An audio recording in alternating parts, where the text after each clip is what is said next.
Selamat pagi, selamat siang, selamat sore, dan selamat malam Ibu Anindya dan teman-teman semuanya. Pada kesempatan kali ini, izinkan saya, Gracia W. Analita dari tim Akhiran 17 untuk mempresentasikan mengenai perlindungan satwa liar melalui penegakan hukum dan edukasi masyarakat sebagai bentuk dari merawat rumah kita bersama. Nah, mengapa sih kita perlu merawat bumi sebagai rumah kita bersama? Jadi, bumi itu adalah rumah bagi seluruh makhluk hidup, terutama bagi manusia, hewan, dan juga tumbuhan. Nah, Universal Apostolic Preference itu menekankan untuk kita menjaga ciptaan sebagai tanggung jawab moral kita.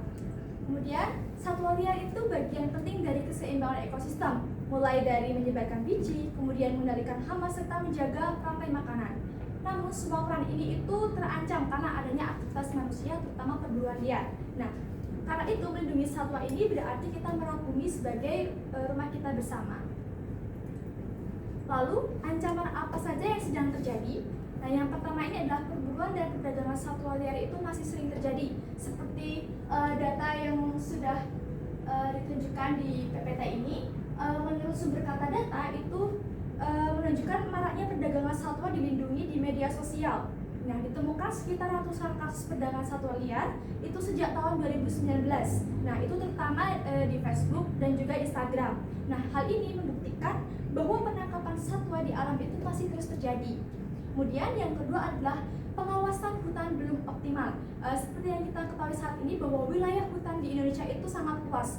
Nah, sehingga tidak semua tempat itu bisa dipantau setiap saat oleh petugas.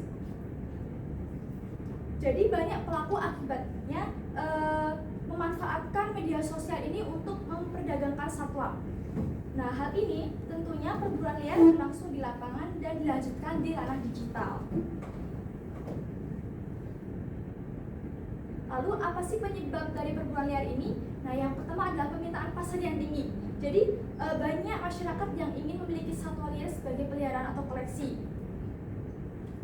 Contohnya di National Geographic Indonesia ini pernah melaporkan kasus penyelundupan puluhan burung di Maluku yang dimasukkan ke dalam botol plastik untuk menghindari pemeriksaan petugas agar bisa memenuhi pesanan dari pembeli. Kemudian yang kedua adalah motif ekonomi. Nah, harga satwa langka di pasar ilegal itu cukup tinggi sehingga banyak orang tergiur dan bisa mendapatkan keuntungan besar dalam waktu singkat. Contohnya saja perburuan hewan tergiling yang diburu karena sisiknya itu dapat dijual dengan harga yang tinggi karena untuk keperluan obat. Kemudian yang ketiga adalah rendahnya kesadaran masyarakat.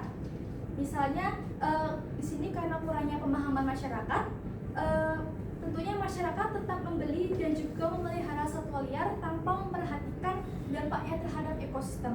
Nah, yang terakhir adalah lemahnya penegakan hukum. Nah, jadi hukuman yang diterapkan belum selalu membuat pelaku itu jera. Contohnya saja seperti penyelundupan burung nuri itu yang berhasil melewati beberapa jalur pengawasan sebelum akhirnya itu tertangkap. Nah, hal ini itu menunjukkan bahwa ada celah dalam pengawasan dan juga penegakan hukum yang dimanfaatkan oleh pelaku. Lalu apa sih dampaknya?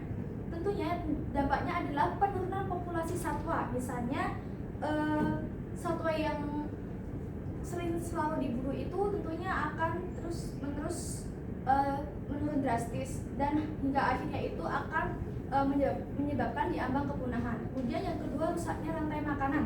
Misalnya ketika predator seperti harimau itu berkurang, maka populasi seperti mangsanya seperti babi hutan itu meningkat dan juga merusak pertanian serta hutan di sekitarnya. Nah, kemudian yang ketiga adalah terganggunya fungsi ekologis satwa. Nah, jadi misalnya seperti orang hutan dan juga burung cendrawasih itu berperan penting kan dalam penyebaran biji dan juga regenerasi hutan. Nah, jika mereka hilang, maka hutan itu semakin sulit pulih secara alami. Nah, kemudian untuk menghentikan ancaman ini, tentunya upaya pelindungan pertama yang dilakukan adalah melalui penegakan hukum. Jadi pemerintah itu memiliki dasar hukum yang kuat, yaitu melalui Undang-Undang Nomor 5 Tahun 90. Di situ menjelaskan tentang pelarangan perburuan dan perdagangan satwa dilindungi. Nah, penegakan aturan ini dilakukan melalui patroli gabungan oleh KLHK, BKSDA, dan kepolisian. Nah, termasuk operasi di pasar gelap dan juga penggerebekan jual beli online.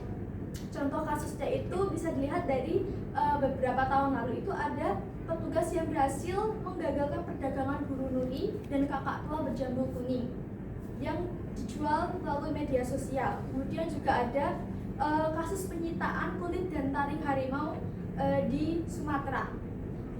Tentunya satwa yang diselamatkan ini kemudian dibawa ke pusat rehabilitasi untuk dirawat. Nah, untuk memberikan efek jerahnya, pelaku perdagangan ini itu dapat dijatuhi hukuman, yaitu adanya sanksi penjara maksimalnya itu 5 tahun dan kemudian denda itu hingga 100 juta rupiah. Nah, tentunya penegakan hukum yang tegas ini sangat penting untuk memutus rantai perburuan. Nah, selain penegakan hukum, tentunya edukasi masyarakat ini juga sangat penting karena mengingat banyak kasus itu terjadi karena minimnya pengetahuan tentang satwa liar terhadap ekosistem.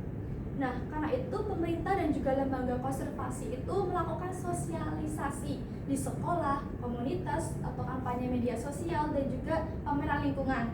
Nah, mengenai satwa dilindungi dan juga dampak perburuan.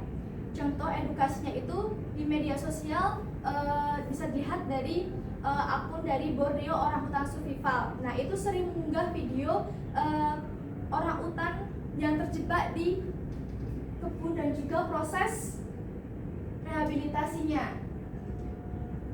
Nah, konten seperti itu sangat efektif membuka mata masyarakat. Nah, tentunya kemudian kunjungan ke pusat rehabilitasi dan juga ekowisata ya, itu juga menjadi bagian penting dari edukasi. Nah, dengan melihat langsung kondisi satwa yang terluka akibat jerat atau mengalami stres karena dipelihara secara ilegal, itu diharapkan masyarakat itu lebih memahami bahwa satwa liar itu seharusnya hidup di alam, bukan dipelihara secara ilegal termasuk untuk hewan koleksi.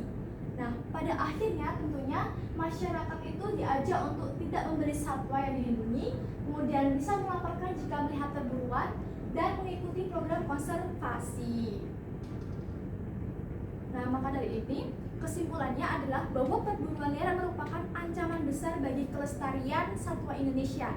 Upaya perlindungan ini harus dilakukan melalui penegakan hukum dan edukasi masyarakat secara bersamaan.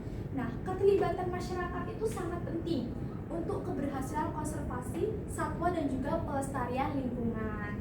Nah, jadi begitu presentasi dari saya. Cukup sekian, terima kasih.